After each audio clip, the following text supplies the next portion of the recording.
President Trump was on live television this morning in a very upbeat conversation with CNBC hosts saying that, hey, we have a negotiation that we're going to do tomorrow, despite what anybody's heard. So he says, we're going to send Vice President Vance to Islamabad. And he says, according to President Trump, the Iranians have agreed to show up. That has not been validated anywhere on Iranian media so far. I've been tracking on that, but that's what President Trump says. So we'll just go with that for the time being. But the question is, will Iran come hat in hand, which is what President Trump seems to expect, and if not demand, and will that lead to an end of the war, or are we just on the verge of seeing it explode into another violent phase? That's what we're trying to figure out today. And if that happens, where are we going? And there's nobody better to try and unpack this and figure out the right answer to all these, who always provides it. And that's Colonel Douglas Macgregor, defense and foreign policy analyst, former advisor to the Secretary of Defense, and highly decorated combat veteran. Doug, welcome back to the show. Hey, good to be here, Dan. Well, and this is very interesting. When I first saw that the White House was promoting that President Trump was going to be on CNBC, they were kind of really pushing it more than just a normal conversation he has. And I thought, well, he must be going to make some commentary, especially given that this is the last full day of the end of the ceasefire period. And either it's going to resume tomorrow, it's going to have to expand, or there's going to be a talk. Something has to happen tomorrow. And so we thought maybe he's going to announce something that's really bold. But instead, here's what we got.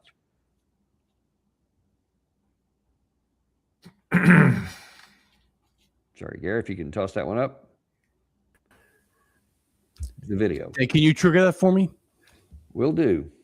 If we get close in negotiations right now, but the deadline for the ceasefire is tomorrow, it looks like things are progressing. Will you let it keep going? Well, I don't want to do that. We don't have that much time, because by the time both parties get there, as you know, they just got the okay to go forward, which I knew they were going to do anyway. I mean, I don't think they had a choice. They have to negotiate. And, you know, even during the ceasefire, which I think was a good thing, because we're totally loaded up. We have so much ammo. We have so much of everything that we've, like, a much more powerful than it was 4 or 5 weeks ago. You're saying that you need at least the prospects for a signed deal today and tomorrow, or else you would resume bombing Iran. Well, I expect to be bombing, because I think that's a better attitude to go in with. But you know, we're ready to go. I mean, the military is raring to go. They are absolutely incredible. Now, there has been, Doug, there's been lots of information, both from the White House as well as other sources, that confirms that indeed that there is more combat power now. Apparently, more stuff has been flowing on even overnight tonight. And now we have a lot more naval assets in the region, more ships than we've had at any point. You see total 37. There was only 14 at the beginning of this, and a lot of aircraft have flown in, and a whole bunch of missiles and restocked ammunition has been coming in. So President Trump is true. There's a lot more combat power now. We can also know that the Iranian side has also done a lot to restock a lot of its capabilities, apparently getting some stuff from from China. So it sounds more like both sides used this pause to just get ready for the next round, not necessarily for negotiations. What do you think? Well, I think that's pretty clear. Why would either side sit around and do nothing? I think what we need to do is go back to the previous meeting in Islamabad and look at what actually occurred. The first thing, which I think is very revealing, is that the Iranians showed up with 70 people. They had large numbers of experts in various fields. They were carrying maps, geological surveys. They were loaded for bear, frankly, to discuss in detail what they would accept in terms of conditions and what they would not, and what they would negotiate. We showed up with Vice President Vance and Messrs. Witkoff and Kushner, who had previously been judged as unwanted members of the delegation. The Iranians simply said, we regard these people as Israeli assets, and frankly, that's what everybody does see them as. We don't see them as representing American national interests. So they were prepared to talk with Vice President Vance, but not them. Unfortunately, as far as we know, there was otherwise no supporting staff. Now, this is not the first time that this has happened. This happened in Anchorage. The Russians showed up and were prepared for very substantive talks. They brought with them all sorts of material pertaining to Ukraine, current state of affairs, troop locations, recommended solutions, and so forth. We showed up with nothing. And Trump thought that he was going to charm his way into some sort of agreement. As it turned out, he conveyed the impression that we were prepared in the future to do all sorts of things. And it took some time for the Russians to discover that they were being lied to. Now, I think the Iranians know they've been lied to. So what can we expect from this meeting? You have the same people. Are they walking in with anything of substance? Are they prepared to sit there, not for a day or two, but for however long it takes to reach some sort of agreement? I'm very skeptical, and I'm sure that the Iranians are very skeptical. So that's the first part. The second part is, as far as I can tell, and I don't have access to classified information, the Iranians have made it pretty clear that the time for negotiation, as far as they're concerned, is over. They're not interested in talking anymore. Frankly, there was a lot of opposition to signing on for the ceasefire that we wanted. Thanks to Donald Trump and the support from the media that he gets with regard to his public statements, the American people were under the impression that somehow or another we were in the driver's seat. We're not. The strategic initiative firmly rests inside Iranian hands. So at this stage, first of all, I have to see evidence, tangible evidence from the Iranians that they have agreed to show up. Otherwise, my assumption is Vance and the two assets will fly in and meet with themselves. But right now, there's just nothing from the Iranian government that substantiates the willingness to participate in the meeting. Then finally, this point, the Iranians aren't asking for this meeting. And contrary to what Donald Trump says, they don't need a deal. That's a bunch of crap. Donald Trump, I think, is finally beginning to come to terms with reality that he's responsible for sending the world into what is likely going to be, at best, a deep recession and more likely a depression. We're headed to a recession, and the question now is how bad is it going to get? And we can talk more about that in the future during the hour, but I think the American people just have been blindsided, and Trump blindsides everybody over and over and over again with nonsense. So it's very hard for the average American citizen to sort truth from reality, but the reality is there's no evidence the Iranians are going to show up, and there's no evidence that any sort of agreement is going to be reached. Well, there's not, and I literally I'm continuing to refresh my browser here to see if there's any news. So far, no commentary on any of the official Iranian channels, none of them. But there was, though, an interesting interview this morning on Dropsite News where a Professor Ahmadian from the University of Tehran was interviewed by Jeremy Scahill, and he was asking him some questions specifically about where is Iran on their non-negotiable terms? What do they have to have? I think the Iranians have made it clear they're not willing to let go of their highly enriched uranium. They are willing, though, to dilute it back to 20 and then below that, 20% and below that. But giving it up, that's not an option.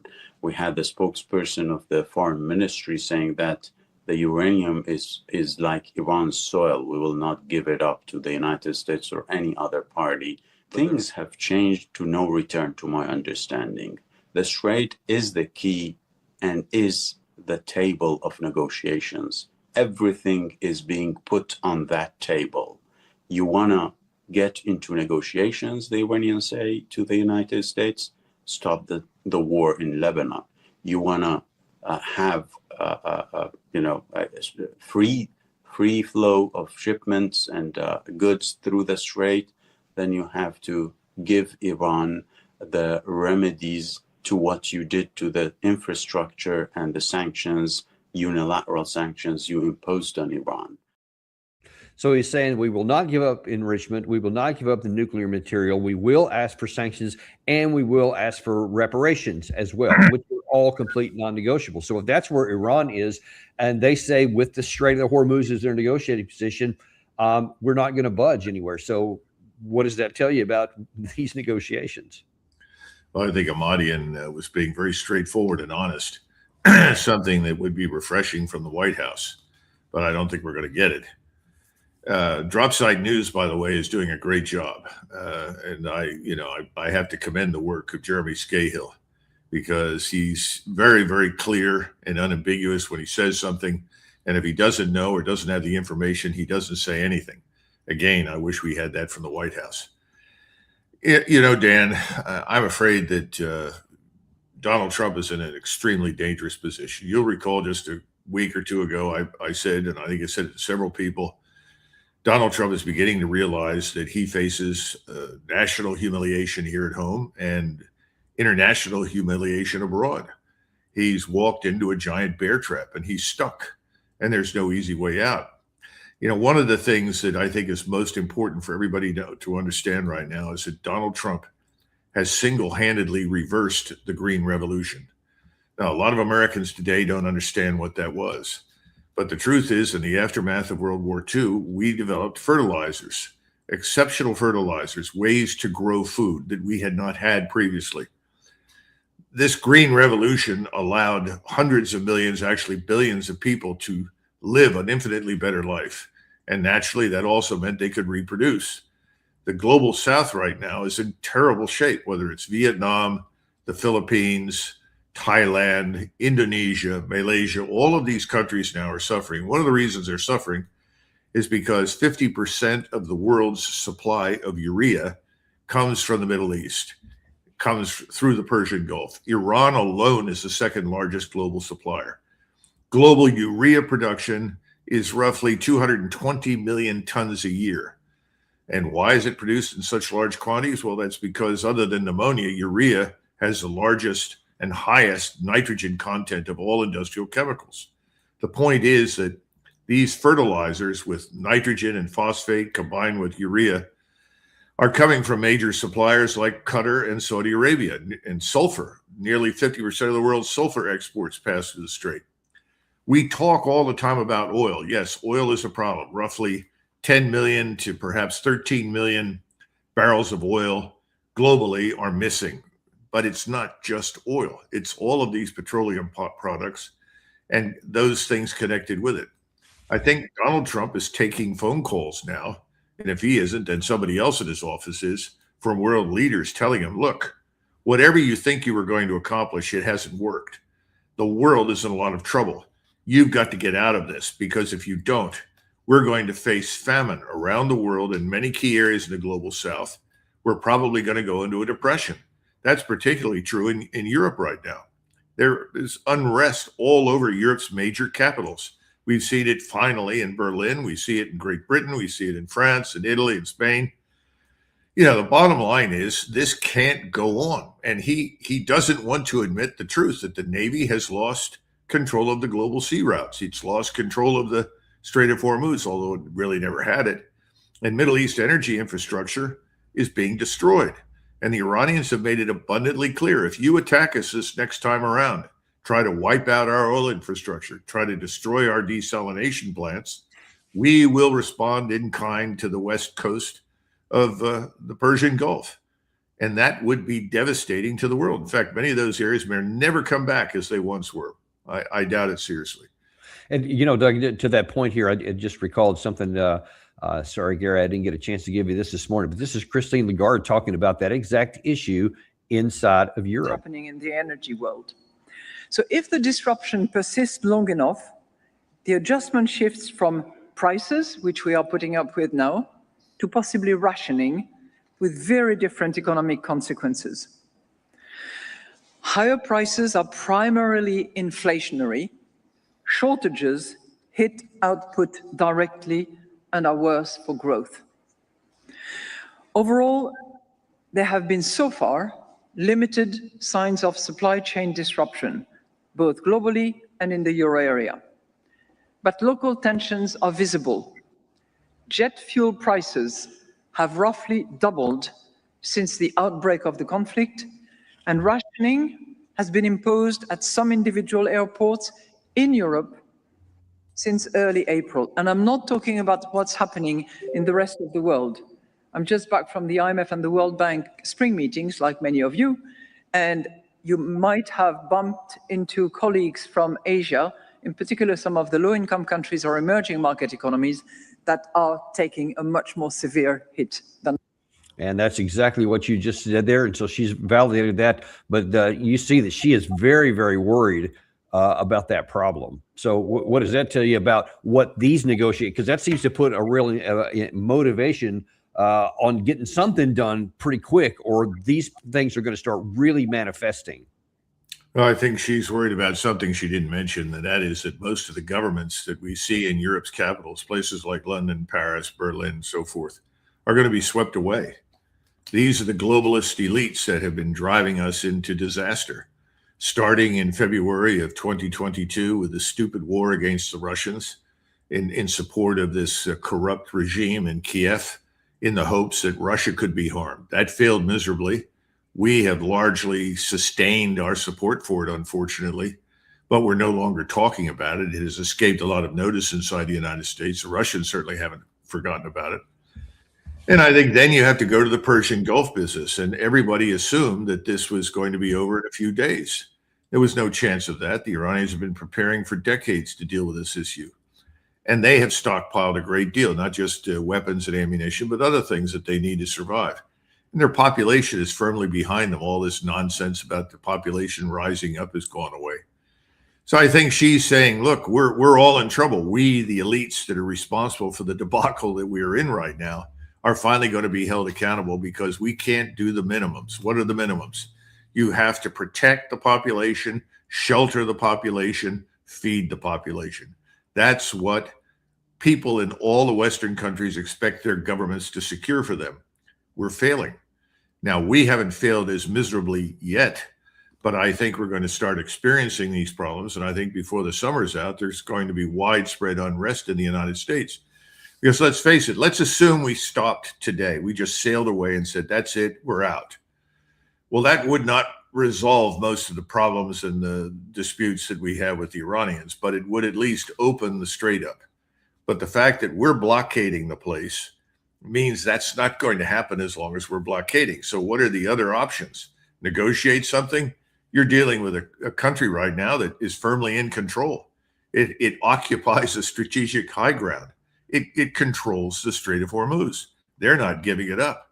So then what do? Do you go in and viciously attack the place, hope that this time around you can succeed in destroying the entire country? That's what it sounds like to me. And I don't think that's going to work. So at the end of the day, we're probably going to end up disengaging, withdrawing, looking terrible. But instead of rescuing the globe, the global South, everybody in Europe, Asia, from what is a terrible, terrible situation, will get a little out of it. In other words, instead of 10 years, 5 to 10 years to recover from the damage we're doing right now, we may recover from it in 2 years or 1.5 years or something. But I just don't see that happening, Dan. I don't see President Trump being the person that he is, ever admitting under any circumstances that he was wrong. We just stop and look at this nonsense with putting his face on the face of Christ and then being confronted over it. And he lies and says, oh, I thought I was being like a physician, a doctor. The man doesn't have the common sense and the character to simply say, look, I made a mistake. That was in bad taste. It was wrong. I should never have done it. I apologize to everyone who voted for me, who's part of my base, and to all Americans who may be Christians. That was inappropriate. It was a very easy thing for him to do. It's easy if you are a person of character and integrity. But if you're someone who builds on one lie after the next, and that's what I think we're hearing right now about these ephemeral negotiations, you can't do that. And I'm afraid that we're going to be dragged into this major war, and this war is going to finish off the economy globally.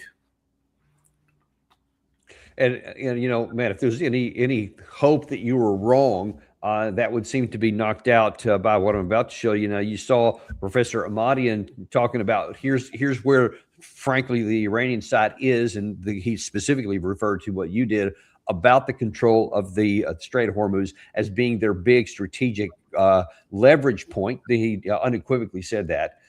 So he also laid out what the Iranian side is going to, if there are negotiations, what they're going to require, which are really big pockets here. On the other side of this, you have General Jack Keane laid out, and apparently he gets on the phone frequently to President Trump, and I'm told that he listens to him. Here's what he thinks are going to be the terms. our demands are pretty formidable. I mean, we want them to give up their enriched uranium, dismantle all of their capabilities to enrich uranium, and we'll have to be there to verify that. We don't want any enrichment to take place inside of Iran. The second thing is removal of certainly their hold on the Straits of Hormuz and a public declaration to that. When it comes to sanctions, I think what we have to do is recognize their behavior. They say one thing, but what they do is really the critical thing. We have to have anytime, anywhere inspections, but we don't remove sanctions until we are able to verify that there's actually behavior change. So, Doug, I mean, just to be logical for a second, is there any scenario that you can even wildly think about to where this Iranian side, with the control of the Strait of Hormuz in their fist, are going to say, sure, we're going to give up what Ahmadian just said that they would never give up, their reprocessed material. We're going to hand over control of the strait, and we're not going to ask for any reparations until we prove to your satisfaction that we're going to do something. So, but sure, here's the strait. I mean, that's so irrational, it's to almost be comic. In Philadelphia, we have an 8-letter word for what General Keane just mentioned. I'll be polite and say it's nonsense.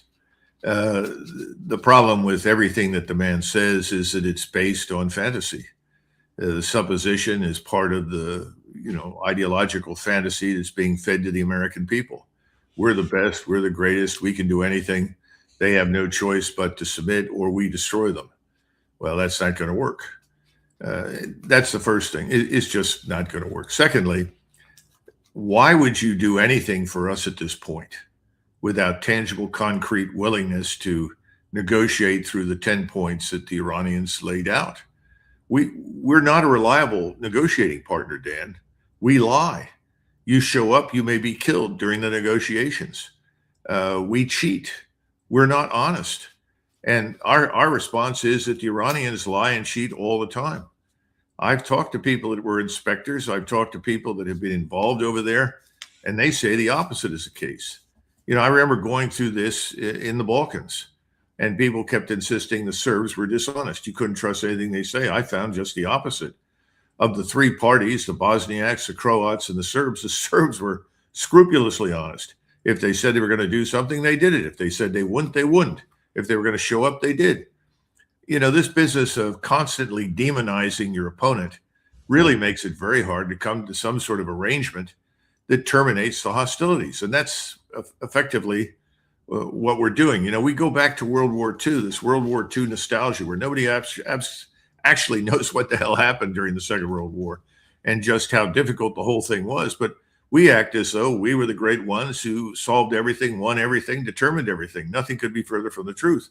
But one of the things tragically that we did is that we so completely demonized our opponents that we made it possible to destroy them completely, to the point where we had to spend 50 years compensating for the destruction of the power they once held. This business of now setting out to destroy Iran because they refuse to accept our terms is equally insane. Only this time around, Iran is in a far better position than we realize. And the Chinese and the Russians and many others are very interested not only in seeing Iran successful and survive, but they want Iran to be a partner in the future with regard to the Strait of Hormuz. We've mentioned this before. The Dardanelles was a failure. The British at least had the presence of mind to come to the Montreux Convention and sign over the rights to determine who goes through or doesn't go through based on very clear, unambiguous conditions to the Turks. There hasn't been a problem in the Straits of with the Convention of Montreux since 1926. It's worked very well, but we insisted we should be the ones to make the determination, and we readily admit that, but for a few items, we're not really that dependent on the Persian Gulf. The rest of the world is. None of this makes any sense, and we're headed for a serious, serious fall. And I think we have to look at the rest of the region. People are not paying attention to what's going on in Turkey. People are not paying attention to Egypt. These countries are gearing up for some action. I don't know exactly when, where, how, and under what circumstances, but the whole region is turning against us. And we would do well to ignore these so-called Epstein elites that govern the Emirates and places like that in Saudi Arabia. These people are finished. The populations there know they're corrupt and evil and want nothing to do with them. We need to start thinking about our place in the world, not as the world's dictator, but as a participant in what really is a multipolar world, and a world in which there are multiple great powers, and start dealing with people on the basis of mutual respect, not bullying. But that's not going to happen with this president. That's pretty clear. It's not. And in fact, I would go so far as to say is nobody in power right now. Even you could say the Biden administration in some ways was even worse at the senior level, though that's a hard standard to go beneath. But there was a comment here by an Israeli analyst here that I thought was really poignant. His name is Danny Citrinowitz. Sorry if I didn't pronounce that right. Really, I think quantifies why we're in this trouble. He said, Washington still doesn't understand Iran. Yet again, we are seeing evidence of how poorly Washington understands the Iranian regime. The persistent belief that a single decisive move like a naval blockade, strikes on critical infrastructure, or even targeting and killing senior officials could fundamentally change Tehran's behavior reflects a profound misreading of their system. This point cannot be stressed enough. When faced with a choice between conceding to U.S. demands and escalating a confrontation, it believes it can manage and even win. Iran's decision is not difficult to predict. It will not capitulate. And then I think even the more important thing, he said there is no scenario in which one dramatic move forces the Iranian regime to raise a white flag. No pressure campaign, not military actions, and not symbolic shows of force. And yet American polity continues to go after that elusive silver bullet, meaning a single action that will deliver a quick, decisive victory. That search is bound to fail. And I mean, he wrote that, but I mean, it's stuff that you've said many times. But that just goes to show, and whether we're talking Jack Keane, Mike Pompeo, General Keith Kellogg et al., Trump, all these folks, Rubio, Kekseth, they all seem to be of this same, I don't know what you call blindness or self-delusion, but something as an elite cohort, they seem unable to come to what it seems to me to be common sense. Well, there's a documentary that one can watch on YouTube about Secretary of Defense McNamara, and it's all about Vietnam. And what does he say at the conclusion? We just did not understand their culture. We did not understand the opponent. Well, the sad truth of the matter is there were large numbers of people before 1965, during the Vietnam War, and afterwards who absolutely understood, gave excellent advice, and they were ignored. It wasn't a question of not understanding. It's not wanting to hear the message. That's a big problem in Washington. It's not that there aren't people who know what they're talking about. It's just that there are people that don't care. And President Trump and his so-called advisors, this little circle around him, fall into that category.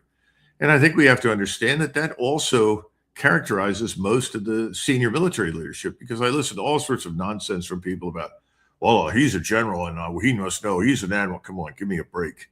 These people are not there because of demonstrated character, competence, or intelligence. They're there because of their readiness to go along. Say, yes, sir, 3 bags full, let's move out. We got to come to terms with the reality that if you create a culture that favors and advances the sycophant, you're not going to penetrate the inner circle unless you're prepared to go in there and tell the president or whomever is in charge whatever the dickens he wants to hear. That's the bad news. I don't see any of that changing. Maybe the disaster that's looming on the horizon will have an impact. I don't know. And if anybody's in doubt about what's going to happen with that, because I mean, we have some near-term pressure points. Number one is time, because the ceasefire period runs out at the end of tonight. So tomorrow, U.S. time, then he's going to have to make a decision. President Trump is, do you go back to bombing like he said in that opening clip that we said? He said, yeah, I'm planning on it. Or do you extend it out and trying to do something that makes sense? But according to what Jack Keene's saying, we're going down something that is literally the polar opposite of what they're even willing to contemplate. And then the guy that's going to be making that decision, of course, is President Trump. And he had this Truth Social out, which he posted right after that conversation there. And he was complaining about the Democrats and people who didn't give him credit for Operation Midnight Hammer working. And he says here, we totally obliterated the nuclear dust locations to the point to where bloodthirsty Iran has been unable to get at it or dig it out. Space Force has cameras on every inch of the 3 sites that we so brilliantly hit last June. I don't think he realizes, number one, that realization would seem to prove that there's no reason for this war at all, because it was allegedly to keep them from getting nuclear weapons, which was imminent. But you just told us that it's buried. And so there's no possibility for that, number one. And then number two, in that same conversation, I hadn't seen any commentary on this, but it was alarming to me, because he said in the course of that, if I had been president during the Vietnam War or during Afghanistan, we would have won it easily, which means I think in his mind, he's thinking, I can win this one easily too. And if he thinks he can win this militarily, Doug, then he may make some really bad decision here in the next 24, 36 hours. Well, keep in mind that this is someone who knows absolutely nothing about military affairs. And he's dealing with people who are overwhelmingly air power fanatics. And then you have some special ops types, and the Special Operations Command has more than its share of people that are willing to go to war at the drop of a hat, especially if they think they can play a role. I hate to be frank, but I was in for 28 years, and for everybody that was sober-minded, there were at least 2 or 3 that were ready to yeehaw, let's go. And I think that's part of the problem. There are still people in uniform who are saying, well, if we do the following things, if we penetrate deeply, we can go find this enriched uranium. We can identify it. If we can't get it out, then we can target it and destroy it. They miss the larger point. Nobody is thinking about the larger issues. That's why the commentary at the beginning about the global economy and the danger that is approaching right now around the planet is something that doesn't even show up in any of the president's commentary or speeches. The farmers collectively in the United States sent a letter to Trump. I forgot the name of the agricultural organization that represented them, but it was a very interesting letter. It was very sound and very straightforward, and said, look, if you keep this up, it's going to destroy us. We won't survive it. It's not just fertilizer. It's a whole range of things that are important to farming. You would think that if you're hearing from farmers collectively in the United States, the people that grow our food, and they were asking you to reconsider, you would do so. But this ultimately is not about them. It's not about anything but Donald Trump. We've got to go back to Roy Cohn and Roy Cohn's systematic brainwashing of Donald Trump as a young man. And Donald Trump has gotten away with lots of things. I mean, the man's declared bankruptcy 6 times in his life. He's turned it into a business model. And what did he do after declaring bankruptcy? Washes his hands and walks away. I mean, I've run into people all over the United States that tell me, I used to work at the casino that Trump had, and I'm one of X number of people that were never paid, that nothing was ever done for us. We were supposed to have this, that, and the next thing. And I said, well, I'm very sorry to hear that. And they say to me, well, you're on TV. Can you help me? What can I tell these people? I can't. And I think Donald Trump is still the marketing genius that he always was. He's a con man. He sold everybody a bill of goods. Now he's in a very difficult position, and he's going to ask the U.S. military to rescue him. That's where we're headed, because I don't think this meeting will occur. And even if it does, it's not going to produce anything, in which case he'll then bomb, because that's what his ego demands. Asking him to step down or step away from a bad decision with terrible strategic implications for us and the rest of the world is not something he's going to even understand. In his mind, anything that he says has to be a victory. Anything he does is a victory. Anything he does works. He's the greatest. Just ask him. He'll tell you ad infinitum. And unfortunately, in our society, we tend to value those people. We listen to people say, well, I'm the greatest. And listen, there's nobody that knows more about this than I do. Yeah, right. In other societies, people are put off by that. When people exercise some humility in the United States, they say, what's wrong with this guy? I think we've now gotten a dose of medicine that, quite frankly, is being overdue for some time. I hope this is the last of it, and I hope that when this is over, he and everybody else in Washington will be swept away. Because the thing to keep in mind is that all of these people in the government are part of this disaster. How many times have people on the Hill stood up and outlined in detail all the critical strategic reasons why this is a bad idea and should not be followed? Very rarely. I mean, you can talk about Ro Hanna, and you can talk about Thomas Massey. Marjorie Taylor Greene eventually came around to this. There are some others, but remarkably few. So the entire Beltway is this poisonous, stagnant pool of people obsessed with one thing, and that is enriching themselves. And quite frankly, whatever else happens doesn't matter as long as the donors can keep them in their office. And that's what it comes down to. How many times have we heard somebody say, look, voters don't win elections, donors win elections? That says something about this thing we call democracy that leaves much to be desired. Indeed, it does, and I want to look at the because you mentioned if these talks happen. So I'm showing you here. This is their senior negotiator Ghalibaf, who's their Speaker of the Islamic Parliament. This is the only thing he has posted so far today. They'll sell war to make what great again? Inflation, unaffordability, oligarchs, etc. That's very interesting because he still has not addressed whether or not they're going to even have these negotiations. That's an odd thing for him to post. Something else that was odd by Professor Morandi, whom I think you know. He posted this, and as you'll see on the timestamp there, it was right about the time President Trump finished speaking this morning. And his statement, everyone should immediately leave the UAE, Qatar, Bahrain, Saudi, and Kuwait. Sailors on ships in the Persian Gulf must be prepared to evacuate their ships. This is especially urgent for ships near the Strait of Hormuz, which will be destroyed first. Time is running out.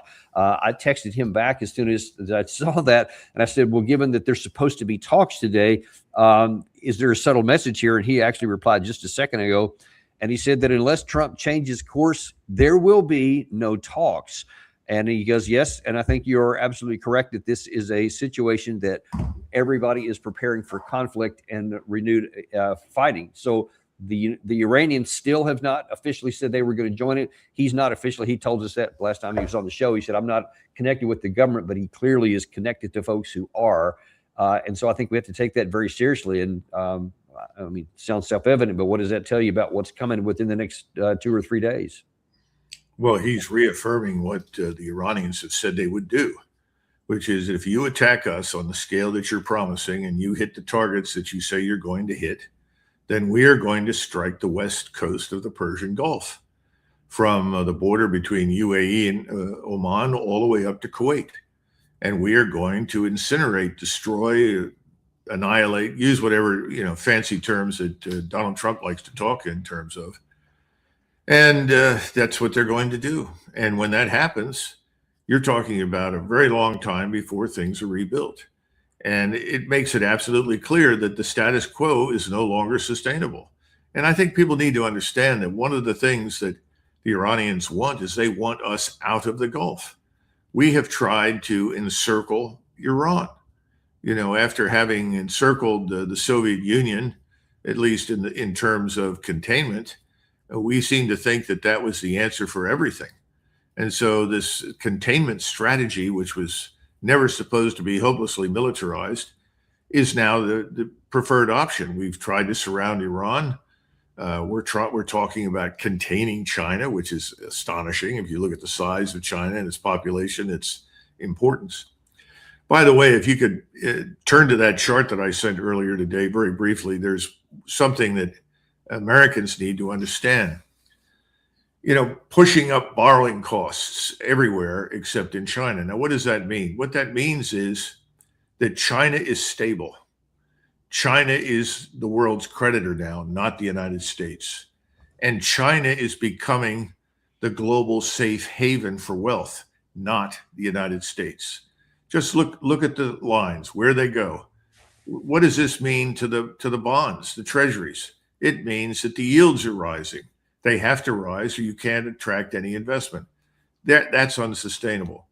So quite frankly, I think regardless of what Trump does at this stage, we've seen the end of the petrodollar. That's done. We're going to see probably the yuan petro or the petro basket of currencies or something else, but the petrodollar is finished.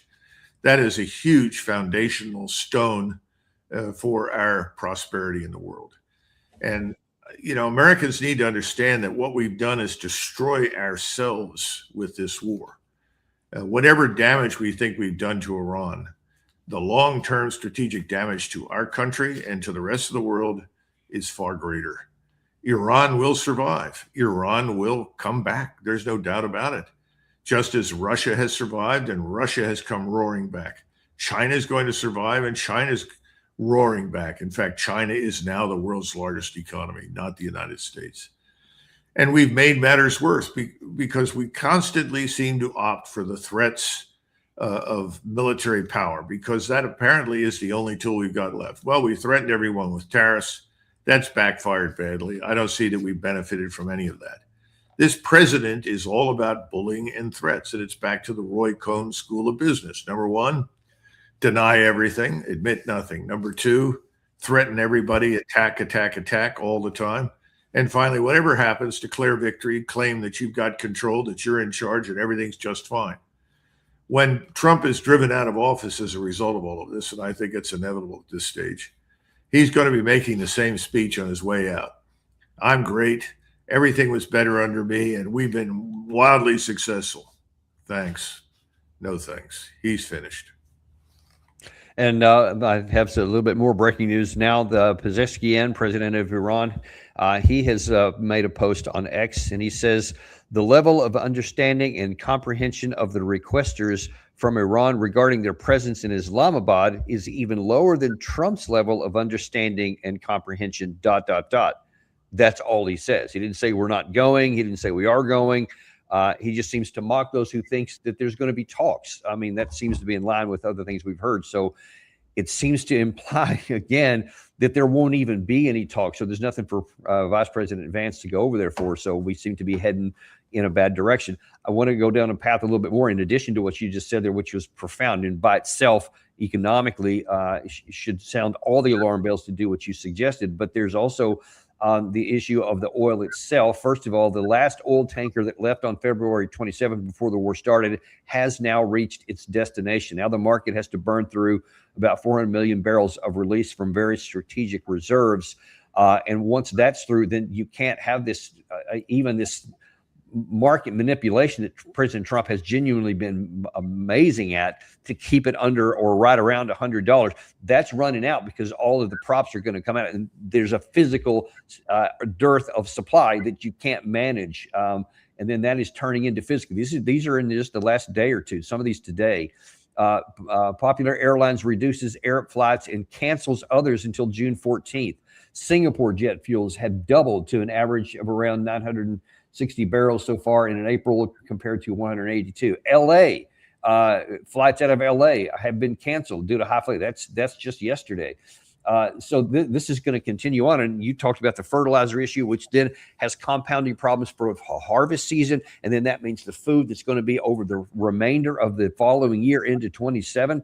I mean, Doug, these are serious issues that are these compound problems are compounding by the day. Well, it's been amateur hour in the White House and amateur hour on the Hill. None of these people have the intellectual or professional depth to do their jobs. That's the simplest explanation for the terrible position we put ourselves in. It's just that now the so-called curtain is being pulled back. The rest of the world recognizes us for what we are.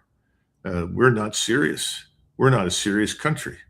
And I'm afraid that that's the widespread opinion of us.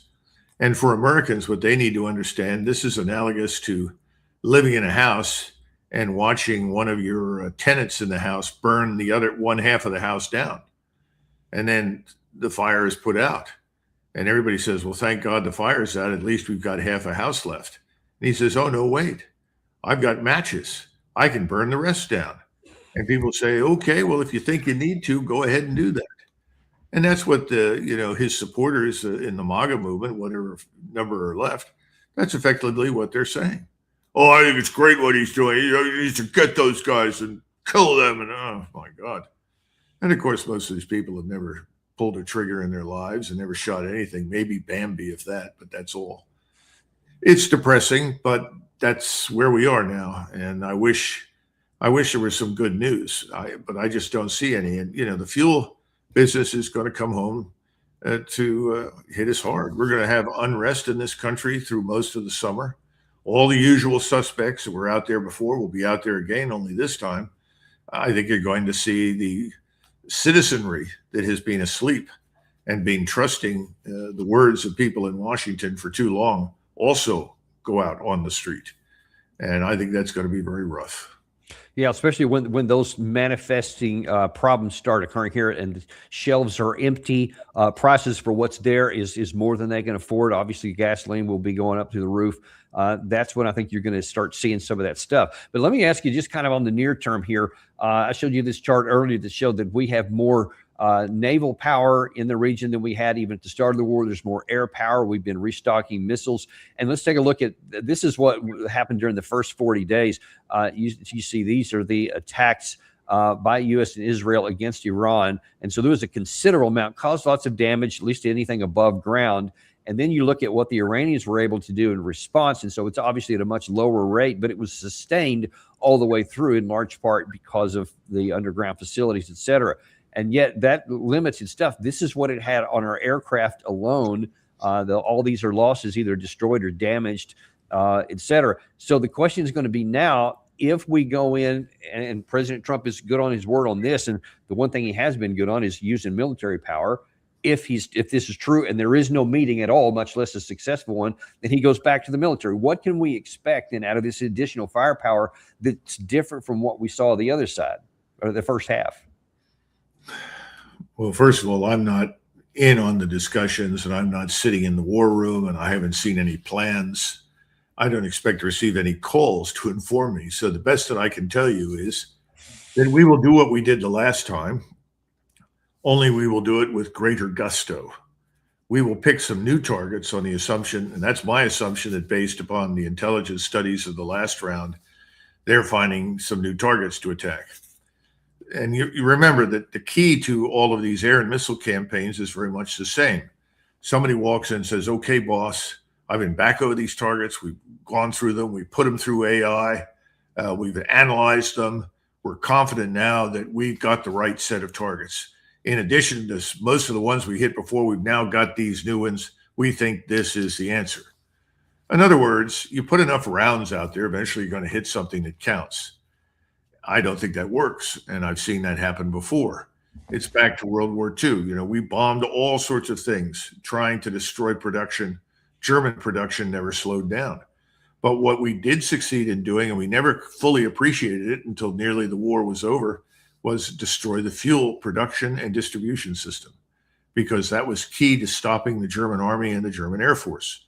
That was vital. That did more to help the Soviets and their millions of troops reach Berlin than almost anything else we did. Now, I don't know what they're coming up with now, but I think they're going to have a tough time. As we've said before, Iran is a natural fortress. It's enormous inside. It's much larger than Germany was, much larger than Japan. It's the size, half the size of India. And that means the size of Western Europe. So the notion that you're going to find something now to hit that's going to change the outcome, I think, is unlikely. Now, I don't know what's going to happen with the ground troops. My impression is that President Trump, giving credit for getting something right, even a broken clock is right twice a day, he seems to have objected to the use of ground troops. I don't know who is arguing for the seizure of islands in the Persian Gulf, whether it's Karg or Abu Musa or whatever the things they are looking at. Doesn't make any difference. I think it's a waste of time. I don't think it changes anything. I don't see how putting soldiers or Marines on the ground in these places is going to demonstrate that we control anything. It's not going to wrest control away from Iran. And Iran still has 45 to 50,000, I would say, drones, and probably 15 to 20,000 or more missiles. Those things are precision guided. They're going to get through, and they're going to target wherever we are, whatever we do. So I hope that he sticks with his opposition to the use of ground troops, because I just don't see any payoff for their use in this setting at all. And I think we'll lose a lot unnecessarily. But we don't know what the great men that make these decisions are saying. And remember, President Trump is the sort of man that if he hears something he likes, he leans over right away and says, oh, yeah, I like that, without understanding what he really was told. And so I don't know what Special Operations Command is saying. I don't know what the various service chiefs are saying. I don't know what the CENTCOM commander, Admiral Cooper, is saying. Who knows? And I would be very careful about all these things in the New York Times and the Wall Street Journal. I think some of what they print is probably true. But unless you were in the room and you not only heard what was said, but you could see the people saying these things, you can't really pass judgment. Well, the only thing we can pass judgment on is what they do. And I guess we're going to be finding out here pretty shortly where all this goes, because it doesn't have a lot of, doesn't give anybody a lot of hope that anything positive for either the United States or the global economy is in the offing. But as always, we're very grateful to you for coming on and sharing your viewpoints with us. So at the very least, nobody can say they didn't know what was coming. So we thank you for that. Okay. Thanks, Jen. And we appreciate you guys too. We're going to try and be back to you later this afternoon. We have some other things to talk about. There's some other developments that have been happening we didn't have time for here, but look for it somewhere around 3:30 p.m. probably.